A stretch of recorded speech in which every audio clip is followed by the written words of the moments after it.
So if you would have told me years ago that I would be helping other people overcome jealousy in their relationship, I would have said, no way. One, I was so jealous in my relationships. I Oh, really ruined many good relationships because of my jealousy. I also, though, stayed way too long in some bad ones because of my insecurity. I never give up. I never give up. I never give up. Turn Hi around. guys, welcome back to Neff Inspiration, my show on YouTube and as a podcast with me, your host, Stephan Neff. Today's another fantastic day for an interview because the world is sometimes quite a challenging place, and often the biggest challenges are close to our heart. These are our relationships. And today I've got someone who actually put a lot of thought and love and reflection into that topic. So Shanenn Bryant is my guest today, and she is a relationship confidence expert. And I loved that word, this confidence, because often enough we sort of try a love language and fires back at us, and then we try another love language and the shit, oh, that doesn't work. And you soon give up. Or there's the fear that you never ever succeed. I hope that today I learn a few insights and a few new ways of looking at my relationships, let it be a truly loved one or just working relationships, in a different light. So Shanenn, welcome to my show. Oh, I'm so excited to be here. Thank you so much. Wow. I mean, you don't just wake up one day when you're an early teenager and think, you know what? I'm going to be a relationship confidence expert. How did you get into that? I mean, that is what made Yeah. you change into the woman that you are now? Yeah. Well, just as anything, usually it's something bad happened to create that policy, that rule, or that career change, right? Yep. Uh, so if you would have told me years ago that I would be helping other people overcome jealousy in their relationship, I would have said, no way. One, I was so jealous in my relationships. I Oh, really ruined many good relationships because of my jealousy. I also, though, stayed way too long in some bad ones because of my insecurity.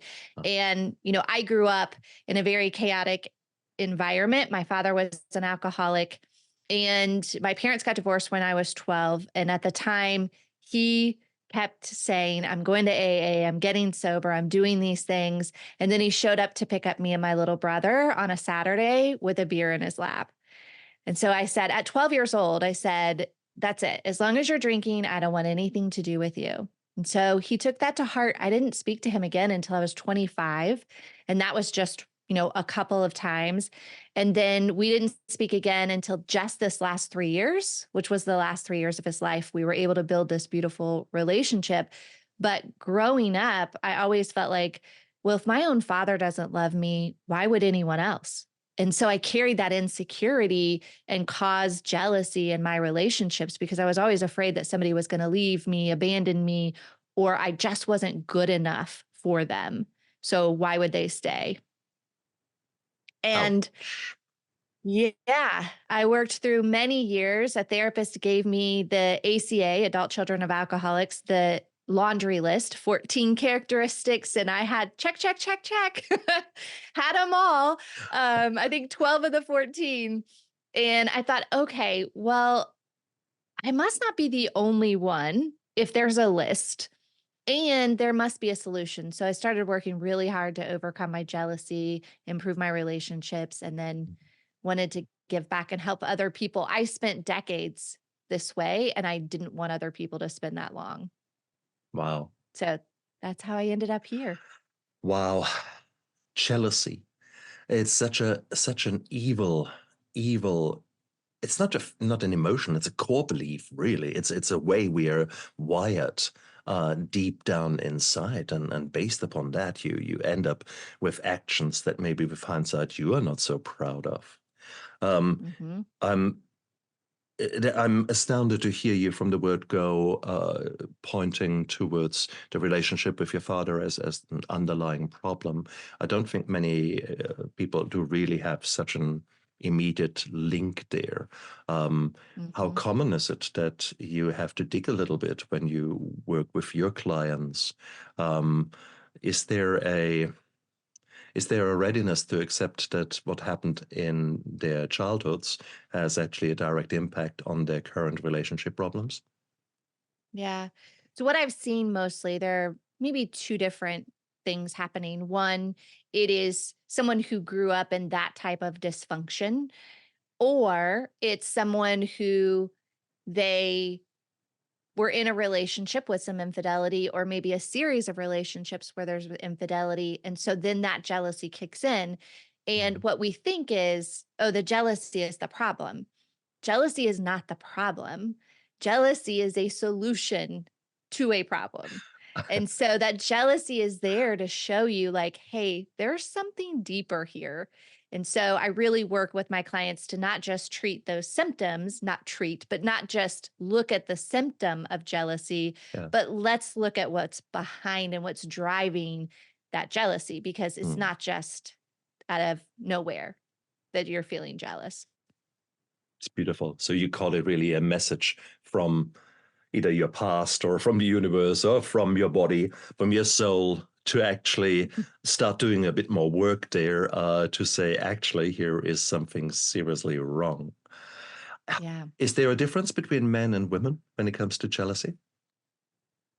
No, not that I have found. Now, way back when, in the early times, there may have been a little bit of the reason behind it. So, women were jealous because, hey, we found this person who's going to protect our children, who's going to go out and Mm. find food for us.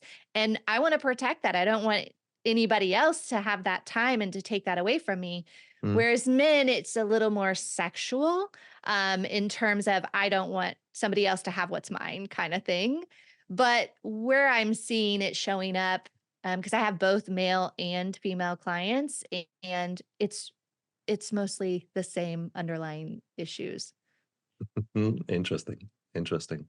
Because ultimately, it is, we all are going through not so nice times, but it's astounding that there are some people who go through horrendous backgrounds, horrendous experiences in their younger life, and Mm, don't seem to be affected, whilst others are absolute in a mess from a very yeah, early yeah. age onwards. Any clue why that could be? Well, I think, things show up differently for different people. Mm. So one person may be bullied at school and it Mm. doesn't really affect them, and somebody Mm. else might be bullied at school and it changes their entire childhood, Mm. even into adulthood. So Mm. it's kind of the same thing, the way we interpret a situation or the way we Mhm. interpret certain things. Mm. Our brain is going to tag that and say, hey, this is important, this is significant, Mm. and I'm giving meaning to it. So for Mm. me, when my dad left, it took me 3 decades to figure out, or longer, to Mm. go, wait a second, it isn't that he doesn't love me. That's just the story that I told myself. It's he has a disease, and him not having that communication with me means nothing about me. And it also doesn't mean that he doesn't love me in the sense that I felt. It doesn't mean that I'm not worthy of being loved. So it just is, that's the way I interpreted it. And that's what I carried on as a Mm. belief system. Oh, it's beautifully said. Beautifully said. I think it is so hard. I mean, we see that in other aspects of aftermath of trauma. Let's say there are some youngsters who are involved in motor vehicle accidents, often quite bad motor vehicle accidents, and some of them develop the most rip-roaring PTSD, and others are Mm. shrugging it off as if it is nothing. So it's a very Yeah. similar concept of what kind of values and what kind of work around you do, Hmm. and what lays down as memories and perceptions in your mind. Yeah. My Yeah. goodness. And it's hard because typically we don't talk about jealousy as if you would Mm. talk about maybe other things with that. Is there people who are really, really jealous? Do they feel ashamed, guilty about Oh, that? shame is such a huge word in this community of people who are struggling with this. Oh. The way that I sort of stumbled upon talking about this and starting a podcast about jealousy, I was giving a talk for an ACA women's group. And I was just telling my story, what it was like to grow up with a father who was an alcoholic and how that affected me in my older adult years. And I happened to talk briefly about my jealousy and how I was over jealous in relationships, and I was looking at their phone and social media and text messages, and um it would get to the point so bad that I couldn't go to dinner with my partner. I couldn't go see movies. When I was done with that talk and it was open for Q&A, all these hands went up of these women going, "Oh my gosh, thank you so much for being the one to say something, because I thought I was the only one, and I thought I was the only one doing those things. I thought I was the only one in his phone or worried about his coworker." So it really opened my eyes, and I thought, okay, it's been such a struggle in my life, probably the biggest struggle that I've had in my life, and not just affect my relationships, but my career. I can't focus on a career, and neither can somebody else who's struggling with this, if they're 90% of their attention is focused on their partner and being anxious and nervous about what's going on. Mm. So, it was all these people going, "Thank you so much for talking about this." So I knew I needed to start the podcast. Mm. And shame is just such a big one. Mm. One being shame. Nobody wants to say, "Hey, I'm the girl." We're not putting it on our dating profile. Like, "Hey, I'm jealous. Pick me." Yeah. So no one wants to admit it. We also don't want to talk about or admit, and it's very shameful, of some of our actions when we're kind of in that jealous meltdown and having that happen, because it can get pretty ugly. No shit, Sherlock. No shit, Sherlock, honestly. It's bad. Ah, my God. I don't want to go there now and ask you about the specific examples, because we both will only cringe, and probably everyone out there will say, "Oh my God, yeah, I've been there, done that."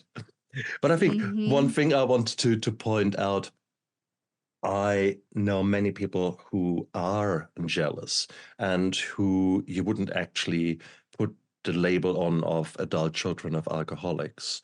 So you don't necessarily need to have a very clear behavior pattern happening to you or around you. These things can just come out of the blue. Do you have any grasp what other factors might be contributing to that? Mm-hmm. No, I think, like I said, it's either growing up with that dysfunction where you feel like, or not feel like, growing up in that dysfunction where one or both of your parents weren't parenting well. They weren't there for you. They weren't supportive. They weren't somebody that you can lean on, or maybe you had that abandonment where one of them left. And so it's all fear-based. It's fear that's really behind it. I'm fearful that I might lose this person. I'm fearful that they're going to leave me. I'm fearful that someone's going to take something from me. And it's fear-based. So it can be from that. It can be from, just as I said, experiences where maybe I was dating someone and that person cheated on me. And then I got in another relationship. Maybe that person cheated on me. And so then you start to tag these things and go, your brain, the amygdala, is going, "I see you. I've tagged it. We got this. I'll tell you. I'll give you a big red flag if we think we see this again." Exactly. Which is part of the problem, because our brains are then looking at everything as a threat. Like, what could be a threat for me? And it goes into hyper mode.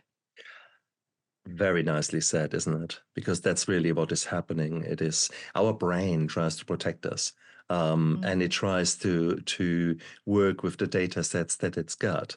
So therefore, depending upon how you have phrased it or how you have perceived it at the time, will make all the difference. I mean, Tony Yeah. Robbins gives a beautiful example there. He says, if two people go to the same party and one goes to the front of the party, a front room, and there is a couple who's making beautiful slow dance, love, and he thinks, wow, this was a really lovely, warm party. Whilst the same guy goes to the same party, but in the kitchen there's a fight, and two young men are having it, and they say, oh, wow, that was an intense party. Oh, shit party, really. It was the Right. same party, but it was the Mhm. perception of what you had, of all those informations that were happening at the same time. But you're Yes. quite I mean, I right. have Ladies first. yeah, exactly. I have twin uncles. I have twin uncles, and they grew up in the same house, grew up with the same sisters, grew up with the same parents, but both of them have very different views, or can have different views, or even different a different recollection of things that happened, just because their brain remembers it differently, Mm, or it affected them differently. exactly. Exactly right. And I think that's so important. I mean, we see that then when it comes down to the journey of sobriety and recovery, when it comes to actually making amends, and you sort of make long lists of the people that you think you have harmed Mm. and think you've been bad to, etc. And one of the good recommendations is actually when you meet someone to make amends, to say, hey, look, this is the way I recollect what happened. Let me just Mm. tell you what I think has happened, and you might experience a huge surprise on the other guy's face and think, what? I can't Yeah. remember that. So Yeah. uh, Yeah. Not the way I saw it, right? exactly, there's always his Yeah. truth, her truth, and then the truth. Mhm. So I think this is so beautiful that you highlight these things, because you see it, or your brain, your fear avoidance system checks Mhm. out and looks out for you, and it's a bit hyperactive. You're a bit of an Very. overachiever as a jealous person, aren't you? Yeah, I like that. Yeah, an overachiever for sure. Yeah, that's one positive way to look at it for sure. The question is, what do you do about it? I mean, first of all, Yeah. you're ridden full of shame and guilt that you're doing that Mhm. whilst you're trying to break into his new password. Right. In Yeah. so uh, Well, and actually, even people will talk to their friends and say, "Hey, I'm experiencing this," especially because most of the time their current partner hasn't shown any, hasn't given them any reason to be suspicious or to not trust them. And so they'll talk to their friends about it and say, "Hey, I'm experiencing this." And if their friends don't understand it, and they're going, well, I don't get the problem. Like, why are you worried about something that's never happened? So their friends mm, don't understand. Their family can't typically relate because they don't have those same things going on. So then they really feel like, man, I am really mm, messed up. Right. And I don't have anyone to talk to about this. And that feels shameful. mm. And I think it's a tricky one, isn't it? Where do you draw the line between some healthy, taking the rose-colored glasses off your face and looking naturally and objectively at a relationship, versus going the other way? What do you think are warning signs that someone Mm. is really now going into more pathological Yeah. depths of jealousy, compared with, hey, I've had some bad experiences. Let's just, do a quick double check, reality check, Sure. so to speak. Yeah. Yeah. Just be cautious. Yeah. Mm, So there's some pretty significant differences. One, I think, a little bit of jealousy is fine. It's natural. It's normal. Fine. I see my husband tells a story. We were in Costa Rica and we went snorkeling, and when we were underwater, the snorkel instructor kind of grabbed my hand. He wanted to show me something. And so we swam off together holding hands, and our flippers were kicking in my husband's feet and all the bubbles. He was like, you just took off with the snorkel instructor and leaving me in the dust. So that a little bit of jealousy is fine. But it's really when you get to where it is a constant, every day we talked about looking at their phone, their social Mhm. media, wondering, who they're talking to at work. Are they having lunch or sitting next to someone? When you Mhm. have that daily anxiety, because you can feel it, your stomach hurts, your heart Mhm. feels like it's pounding, it's that daily Mhm. anxiety. And it is starting to change and affect your everyday life. So I gave the example of me and myself, with my husband we couldn't go eat. By the time, if we went to eat and we walked in, I already had scouted the room for any potential threats before we even gave our name to the hostess. I already knew and was worried about what was going on. And ultimately, that would cause an argument. And so, if he looked up to, Um, gosh, who knows, look at a painting or look to see where the restroom was, and it happened to be in that direction of the threat, that would start an argument. And so then it oh. changed our lives to where we couldn't really go out to eat. He started to change and feel like, I can't even look around. This is Mm. crazy. This is ridiculous. And so that's when like, okay, I really have to look into this. It's ruining my relationship. And not just that, but it's ruining my health. It's very Mm. unhealthy to feel anxious like that all the time. But there's, of course, a caveat because a master manipulator, a narcissist, will exactly play that game. Will say, Uh, "Come on, darling, it's all in your head. Come on, I was just looking for the restroom." mm, Uh-huh. mhm, Whilst meanwhile he is mhm. exchanging already telephone numbers with two of the other girls out there. Um, Yes. so, where do you draw the Yeah. line? How do you do it? Well, and I think that's why it's so hard because I hear it from people all the time that'll say, this is what happened, Mm. but I don't know, like, should I be upset about this? Because I don't know if it's okay. Like, if somebody quote unquote normal would be upset about this, or is it I'm just upset because I'm jealous? Yeah. And so it does come down to self trust and really having to build self Ah, trust and saying, you know what, I'm going to make this decision. I'm either going to decide to trust or I'm going to decide not to in this situation. And I'm going to go ahead with it. This is the information that I have, and I'm going to make the best decision with the information that I have. You can't ever go wrong there, mm, even if the decision ends up being, mm, the wrong one. That's how you make decisions and that's how you mm. self-trust. I think a key contribution to that, though, is to work on yourself and to actually work on your own confidence. Because if you're ridden with doubt about yourself, if you have got a very low level of self confidence, then everything is a threat around you. And I think we see that Yes. so often in nowadays society. And I think that's Mhm. also where we then see the problem um, with nowadays men doubting what is okay, which are good signs of masculinity. Because after all, Mm. prior to marriage, a woman will look up to the man who is self-confident, who's going out there, who's having a laugh with a girl. That's all. That's what you look out for. Hey, this man can hold himself. Oh, I Right. want him. And then the moment you're Yeah. in a relationship, now stop that completely. End of the story. Yeah. And by the way, I'm the boss in the house, and I tell you what to do. And you think, what the fuck? Yeah. What So, happened? yeah, exactly right. So I think Yeah. we are in a really, really difficult time because there are not great or many role models. Are not role models I would like to have as a man. Is that the same for women? Is there a confusion out there for women? And is that a factor that is contributing to the jealousy?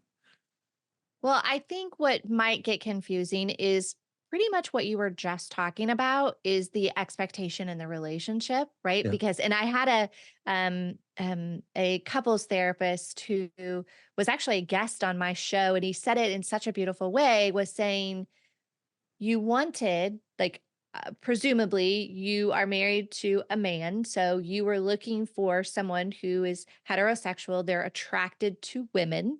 Yes. Okay. You have so he's attracted to women and now you're upset because he's attracted to women. And sometimes when people say things the simplest way and it's like that, like, oh, ding ding ding, right. Like we have to remember and it is not our partner's job and they can't fulfill that 24/7 of giving us this constant reassurance. So I think the confusion is of getting that reassurance or thinking we have to get that reassurance from our partner versus giving it to ourselves and being our Mm, own, mm, our having that confidence within ourselves. We don't need to get that reassurance from our partner. mm, We can mm, have it on our own. mm, mm. Indeed, indeed, indeed, indeed. And I think if you look at what really attracts people of when I say the opposite sex, nowadays to talk about sex is difficult.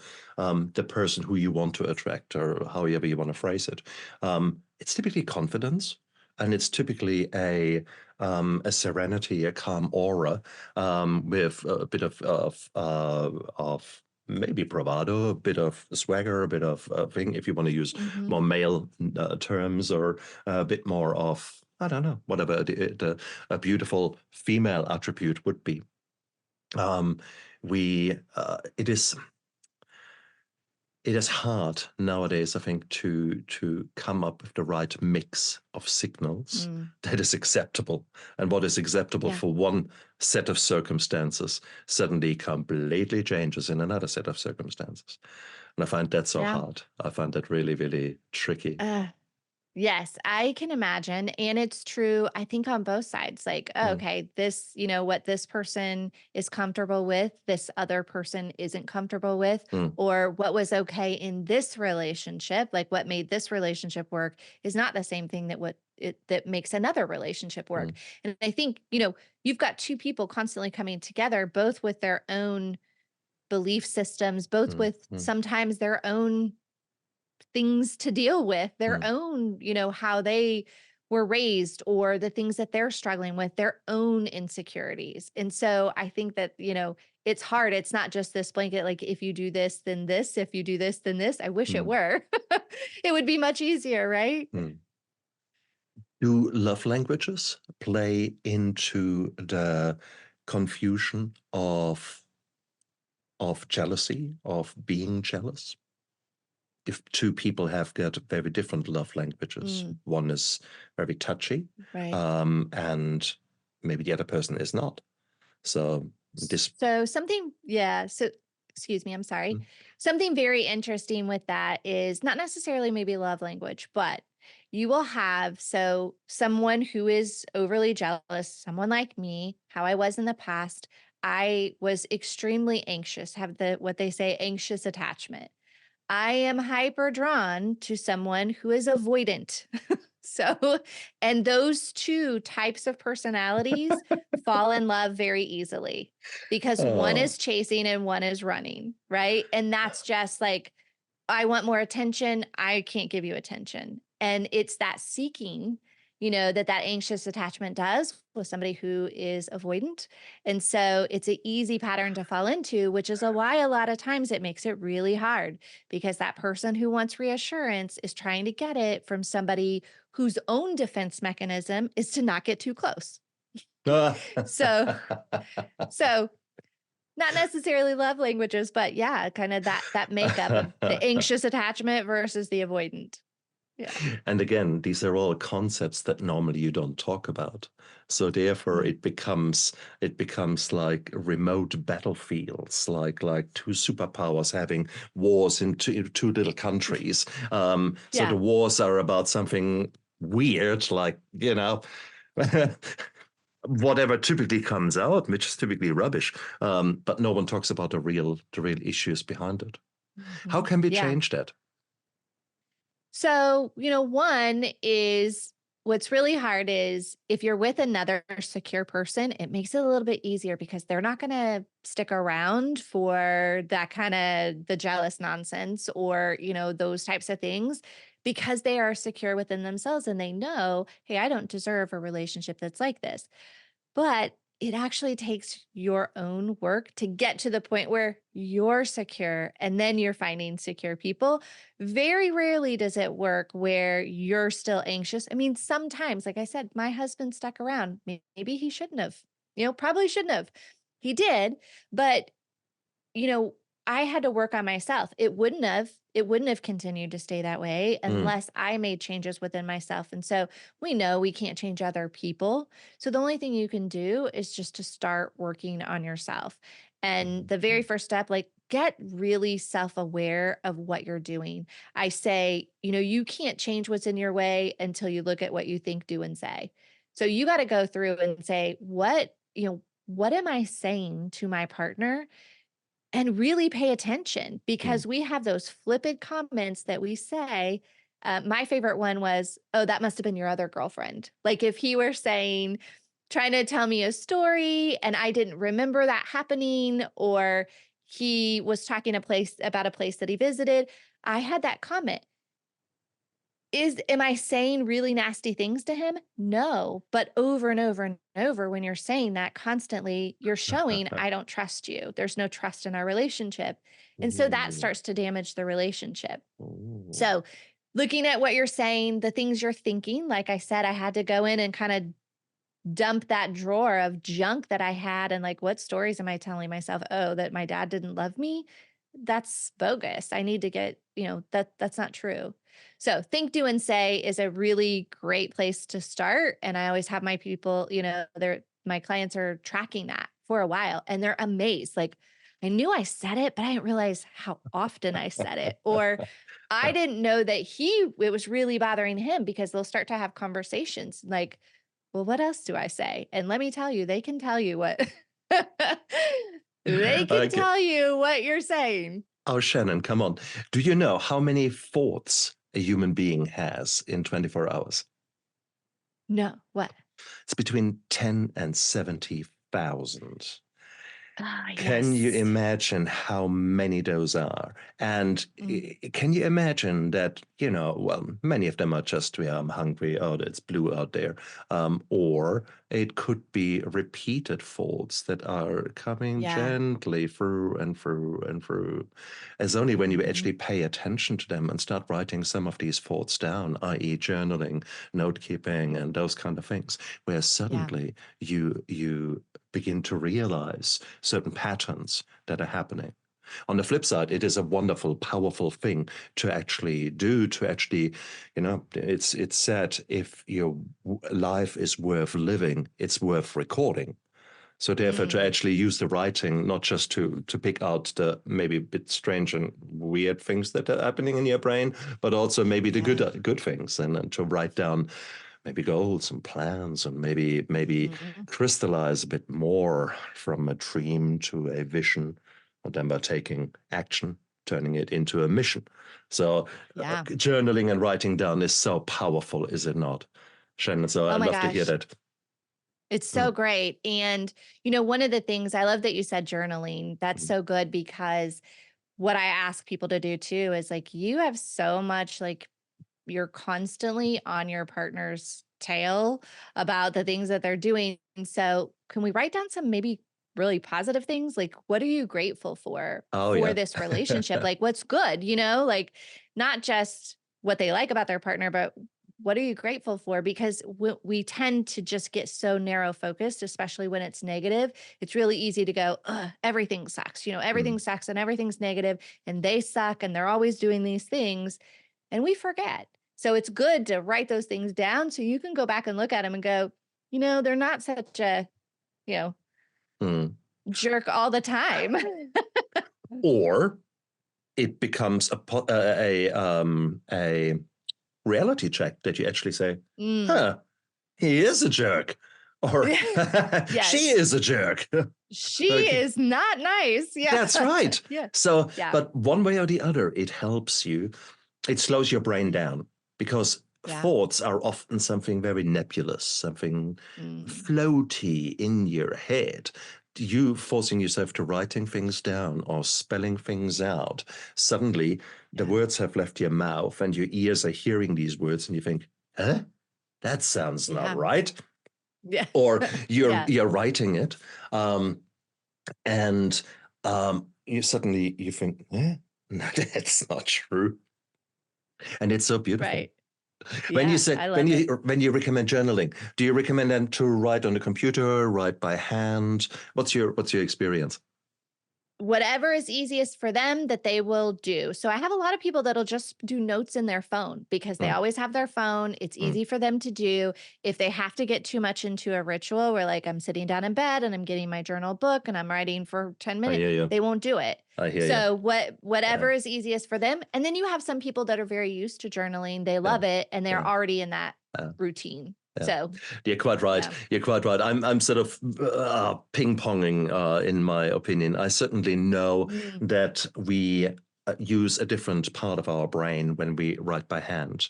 Having said that, Oh, my sons were never properly taught how to write. That was not part of it. They were from the word go, a computer generation. So for them yeah. to actually have to write things by hand would be, you know, it's a Yeah. lost art to a certain degree, but it's certainly there's Mhm. something to be said about having to slow down. I can certainly type much faster than I could write by hand. So therefore, Yeah. by handwriting slows my thought processes more down and gives me more time to reflect on the words. So I think there are pros and Yeah. cons either way. But yeah, I agree with you. Sometimes we have to do pragmatic and do whatever the client or yourself actually accepts for that moment in time. And things might change. Yeah. There might be times that you can't write anything, but you might actually dictate yourself something, or just a I thought, do or that all the time. Yeah. It's a great one. isn't it? Mhm. And I find it quite amusing that sometimes I put a little film out there. I remember one 18 months, 2 years ago when my boys were still living at home. They really had pissed me off, and just lazy little kids kind of thing. And so therefore I had a bit of a runt there. And then looking, even by the time I had finished the recording, finished that little film, I thought, is that really what you think? And it was just actually you spelling it out was so Mhm. beautiful. It was Yeah. nearly cathartic and was nearly like talking to a friend. And that is the Mm. beautiful thing. You actually bringing Mm. your own etheric kind of weird things up there, putting them into words and writing them down gives you a reality check that allows you already to work. And I think with that, you're further ahead than 95% of the other people out there with jealousy, because you've actually Oh, yeah. started taking ownership. Um, Mhm. if you can't name it, you can't tame it. And I think that is Yes. so beautiful. That's what you teach people, isn't it? Yeah. Yeah. It's the ownership part is so big Mm, because they, especially in the beginning, when they're really, when they haven't started working with someone yet or they haven't started digging into it, they're saying to their partner, well, if you didn't do this, I wouldn't be feeling this way. If you hadn't done this, I wouldn't. It's like, yeah. that could be anybody. You could take that partner out and put somebody else in there and a different, whatever it is, it's something that you have to work on yourself and it's you. And, we talk about we're not trying to solve, we're never going to know, is this person going to cheat on you or not?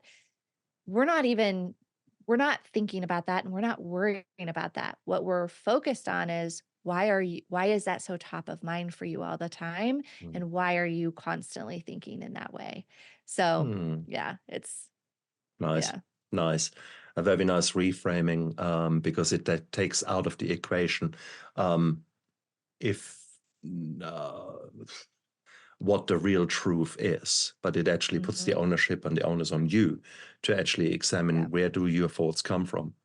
And you Mhm. can look at am I wearing the right glasses there, in order Yeah. to look at the situation, and then let's look at the situation. Um, Right.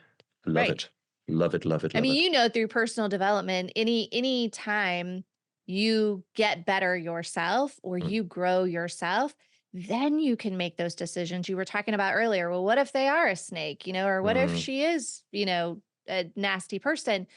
mm, When you're healthier and when mm, you have that self-trust and when you have that growth, you're going to be able to figure that out much easier. You're not going to question anymore. Like, mm, oh, is this the wrong, like, is somebody else be upset about that? You're going to know for sure. Like, hell yeah, this mm, is wrong. And now I know it's wrong. And so I can make those decisions moving forward. So forget about, are mm. they really cheating or not? Nice, We're not worried about that. nice, nice, nice, nice. I love it. Absolutely love it. And I think these are the kind of light bulb moment that will go up in someone's brain when you think, Mm. when you put it like that, wow, that all makes sense. But of course, it takes, I want to say it takes balls, but that doesn't fit to half of the people we are listening to. Yeah, it takes a spine. It takes spine to to Courage, courage. Yeah, okay, tenacity. We okay. could think of yeah. But I work on yeah. that. I promise. It takes, yeah, something special Guts. to look at us in a cold light of a day, to look at us, not look at others, because it's so easy Yeah. to be full of anger and resentment towards others. That's often the fallback for many people. And certainly in my life, resentment has played a big role in the past because, yeah, there were not so nice things happening to me, full stop. But, Yeah. certainly some of the things I might have contributed to, that they actually happened. So that's fair. So Yeah. therefore, I love it that you start with ownership when it comes to the jealousy part of things. Do you think Mhm. jealousy has increased in from let's say the last generation to this generation, with increased levels of anxiety in youth, especially in teenager girls? Um, Yeah. do you think jealousy is an increasing problem? Oh, absolutely. Someone said it really good, and I can't remember where I heard it, but they were talking about, before, like when I was growing up, when you were growing up, we I only knew and could compare myself to the people in my school, the people on my school bus, the people on my street, right? Yeah. So, but now I can compare myself to women across the globe, all around the world. Now we shouldn't be seeing all that, right? So it makes it really tough because before I just had these 12 people or, 30 people that were in my grade to Good compare point. myself to, and now it's everywhere. It's everywhere. And social media, love it and hate it. Mm, I think we all feel the same way about it, but there's filters and there everything possible that makes things more, one, at people's fingertips, and two, just more things to compare yourself to or people to mm, compare yourself to, which makes it really hard. So I think it definitely, and earlier on, even mm, maybe, of instilling that sort of anxiety or comparison, mm, at least for women. And I would mm, imagine it's the same for men. mm. Very good point. Very good point. And we see, yeah, there are so many factors playing in that from a holistic point of view. Hmm. That certainly nutrition nowadays is very different than maybe it was in the past. Um, as junk Hmm. food increased, have these things increased? Yes. Are people around low in vitamin D, in zinc, and all these kind of beautiful Hmm. things that we need to create serotonin, that we need to create healthy Yes. pathways that reduce the anxiety, that improve our depression, those kind of Mhm. things. 100% so. So therefore, there's Yeah. very much a feeling nowadays from a functional medicine perspective that if we could just really beef up nutrition to a level, beef up in nutrition. That's a bad choice of words. But, Yeah, yeah, I just realized that. we Although know what you mean. Yeah, yeah, you need yeah. iron. Come on, that's true. Right. No, but if we Yes. can actually pay attention to the care that we provide to our body, and that includes hydration, food, sleep, the detox from, as you said earlier, preamble, Yeah. from caffeine, but also a bit from social media, etc. It's those kind of things that help us to reset. And therefore, if we Yes. then reduce the general levels of anxiety and of upset and fret to a Yeah. more healthy level, then I think that would be so helpful also to a relationship, to jealousy. Oh, So, I love, love, love what you said because, and I've been considering this. I just interviewed Dr. Ben Galliard. He's mm, the CEO and founder of F8 wellness, and he talks about all that, and also finding out that, mood affects, or food affects your mood, and that Absolutely. anxiety, when it spikes, your blood sugar spikes, and all of that. So I am actually considering health and nutrition as part of, starting to put that in my program. I hadn't thought about it before, but it is Mm, so relevant. And so I love what you, absolutely. yes, absolutely what you Absolutely. said. Yeah. And we see that in so many levels when it comes to psychiatry and the way it traditionally was treated, i.e., you're a bit low in mood, here's the Prozac. Or you're a Yeah. bit high in mood, there's whatever, benzodiazepine, Yeah. Valium in the 70s. Um, Yeah. and that was the traditional model. And nowadays, if we actually look at more a holistic point of view, you can change so much with So much. doing the basics right. And I Mhm. think that is what I'm working on myself. I certainly, in my life, I've gone through a lot of trauma. And this trauma last year, for crying out loud, this was just getting from worse to Oh worse. no. And it was just what it Oh, was. But this was the first time in my life where I have to say that I actually did not just survive, but sort of teetering between the survival and the thrival.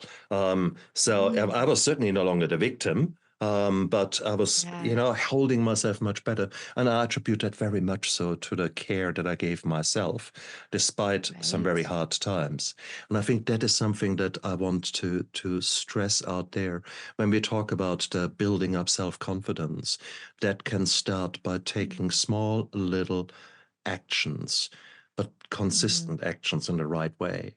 So, for example, if you think what would trigger your fight and flight response, if you can imagine that your body senses dehydration, he thinks, oh my God, if I don't get some water now, I will die.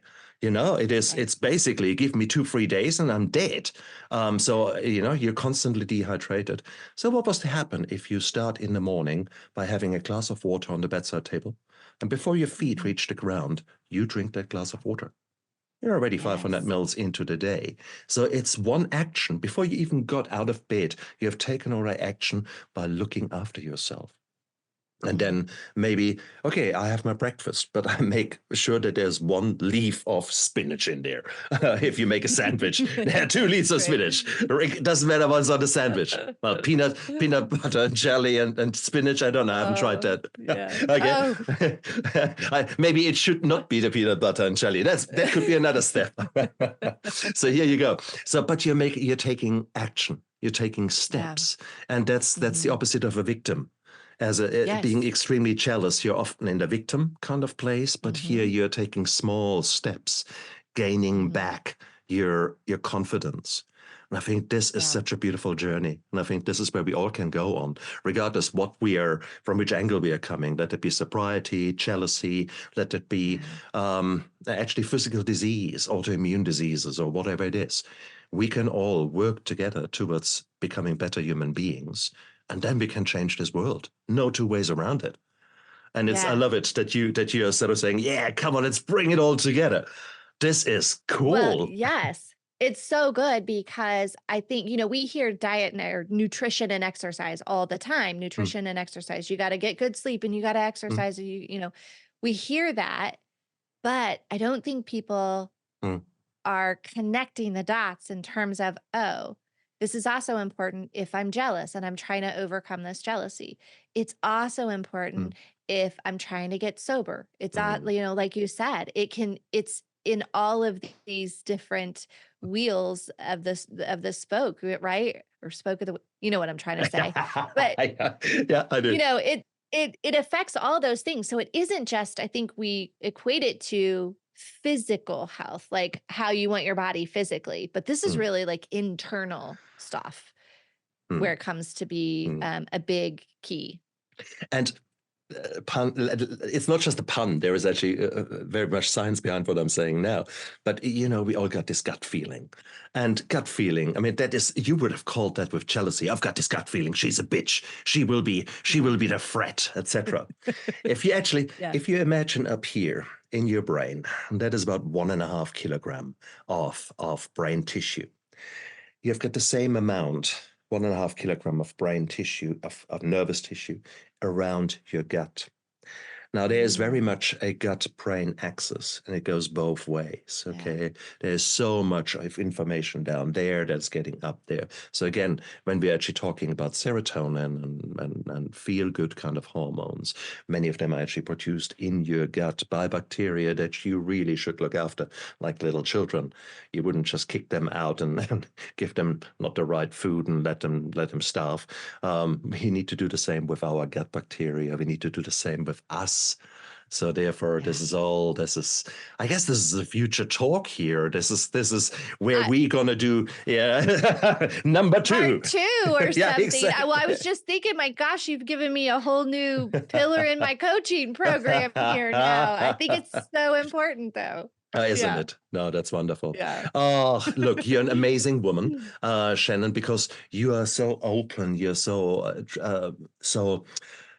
transparent, and you have got the gift of making complex things actually quite easy to understand, which is great for a coach. So if people gel with you and want to know more about you, where can they find you?